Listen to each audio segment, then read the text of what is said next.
things theology, all things theology. We chop it up properly without an apology. Gotta give doxology to God hollow, because this is how we do it at All Things Theology.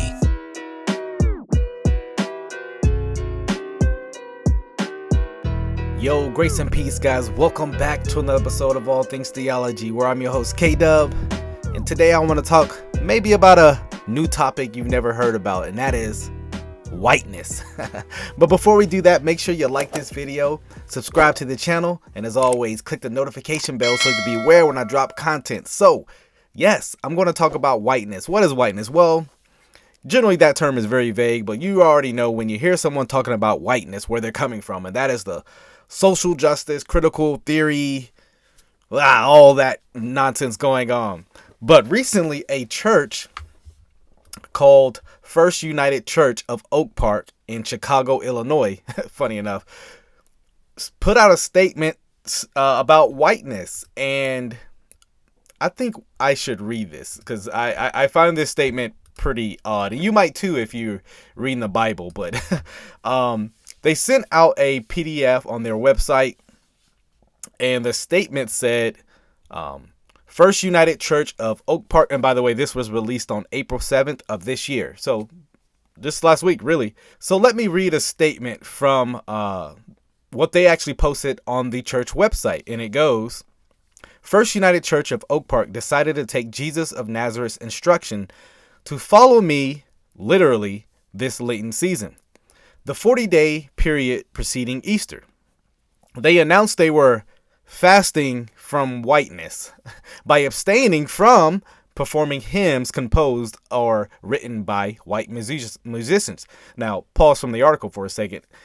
I find it ironic. No, I don't really. Just making a little joke there. That the most racist people I see are those who perpetuate things like this. How they're going to, demonstrate we should follow Jesus is that we're going to fast from whiteness. And what they mean by that is actually white people who wrote theologically sound hymns or traditional hymns that we sing, not on the basis of the theology or not. Oh, heavens no, based on skin color. If you can't see past this, I'm not really sure how I can help you. Just read the Bible. Is this really what's taught in the Bible? Absolutely not. But let's continue on with the article. Reverend John Edgerton, senior pastor, says, this whole practice has been about love. So we're going to isolate people to show we really love them. Continue on. The love of God and neighbor is not only giving something up, but taking something on. Reverend Edgerton said, justice must be loved into existence. It is the only way. White people absolutely have a place in the redemption story. White people were even at the foot of the cross. They were the Roman guards. So, the whole painting white people as the enemies and, black people or people of color or oppressed people, they're the Israel people. I think anyone should find that disturbing. But continue on with the article. As white people, we must love our Redeemer enough to put down our spears. We must love our Redeemer more than our whiteness and kneel before our Redeemer, who is a dark-skinned man from the poor parts of town. If you want to be actually consistent, wouldn't the thing for people of color to do is to lay down their blackness? But no, it's funny enough, it's lay down whiteness, but actually perpetuate blackness. That's the irony of this whole article. And anytime you hear a woke person speaking about whiteness and its need to be put down, it's spoken from a superior place. These people actually believe white people are better than black people. That's what I read that article, and you cannot tell me, or read that paragraph, you cannot tell me that is the dominant, that's the ideology coming from it. Yeah, white people, we are better. This wokeness, as much as it, focuses on racism, perpetuates it so much more than anything I've seen in my lifetime. Continue on with the article. It says the church also placed a fasting from whiteness sign on its front lawn, proclaiming, this Lent, we lift up the voices of black people, indigenous people, and people of color. So not only are they having it on their, church websites, it's posted with the yard sign in the front lawn. Segregation lives, guys. It reminds me of, having water fountain signs with colored people only. This is the modern day version of that, literally. Continue on. In this case, taking something on became living into the reality of white supremacist black backlash in the country. Hateful messages started after an online piece by Turning Point USA and other right-wing outlets criticizing this practice. Yes, because it's not biblical, but continue on. Other conservative media picked it up. The church received well over 1,000 hateful messages under a day. Now, I'm sure those hateful messages are people say, hey, this is actually segregation, this is racist, actually. Those are being lumped in with hateful messages. Maybe they did get hateful messages, but I'm sure they're all lumped in that category. Continue on. They said, this is where actually walking the walk of love can take you in this country today. So, like I said, segregation, this is actually loving. You see how twisted this is from the Bible? Continue on. Jesus knew it and blessed those who stood up for righteousness' sake. Segregation is being equated with righteousness. Interesting. And they had the nerve to quote a Bible verse. Blessed are you when people revile and persecute you. Matthew 5:11. As we approached Holy Week, the message of love in the face of hate could not be more appropriate. So, I'm speechless, guys. I'm speechless. What do you say to someone who's actually promulgating, displaying segregation as a valid form of love?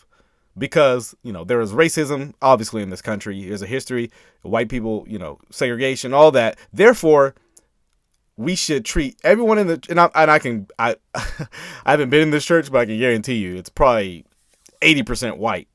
I'm just saying. And so guess what? We can, I just can imagine people with no rhythm trying to sing, more black gospel style hymns, I kind of want to see that.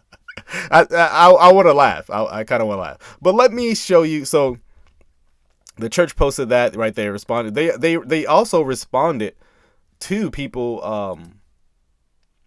as well on the website. Let's take a look at that. On the left, that's what I read. But let's read to the right. It says, our Lenten theme has spurred considerable discussion, with some people questioning the message. That's funny. In practice with the Lenten spiritual discipline of fasting, our intent was to lay aside our usual frames of reference and open ourselves to hearing the gospel message through the voices of black people, indigenous people, and people of color. Our worship service in Lent have been diverse and beautiful. We pray that God oils the hinges of our hearts, doors, that they might swing open gently to receive the good news of Christ's resurrection, which we all await the culmination of Lent. To download this PDF statement, click here. Oh yeah, so this is apparently about the gospel. How is, this racist act of segregation, which we're not going to sing hymns on the basis of someone's skin color, has nothing to do with the lyrics, nothing to do with, hey, these songs are actually maybe not the best, and we should go to this person of color who's actually, his theology in this song is way better, right? That I'd totally be cool with that, right? If the basis was the doctrine, right? You're saying, hey, this person here, we're not getting rid of them because they're skin color. No, that's racist. But actually, the theology's trash, and I like this person of color because their theology is better. That would be a biblical response, because it's not on the basis on the outward. It's basis on what aligns more with the text. See, it doesn't matter what the text is saying. And I don't know what the songs they're singing over and against the ones they left. I don't know. But the reasoning, whatever songs they're singing and the ones they've abandoned, the reasoning is unbiblical at best. And so I wanted to take a look at that just to show you what's going on in your back neighborhood right here in America. Guys, wokeness abounds. And I said this recently, the most racist people I see are those who claim to be woke. Yes, you have the people who want to read the Bible through the lenses of a certain ethnicity. And you want some people to make the church all about skin color and view all this through the lens of color. I don't think that's a good, healthy way. And we see this comes to its logical conclusion. What happens when a church focuses so much on this? Well, boom, you get this. This Chicago church is the culmination of all this stuff. So I hope we would pay close attention to this and get back to the gospel, get back to Christ-centered, exalted teaching. So hope you guys enjoy that. Till the next time, you know how we do it here at All Things Theology. Grace and peace.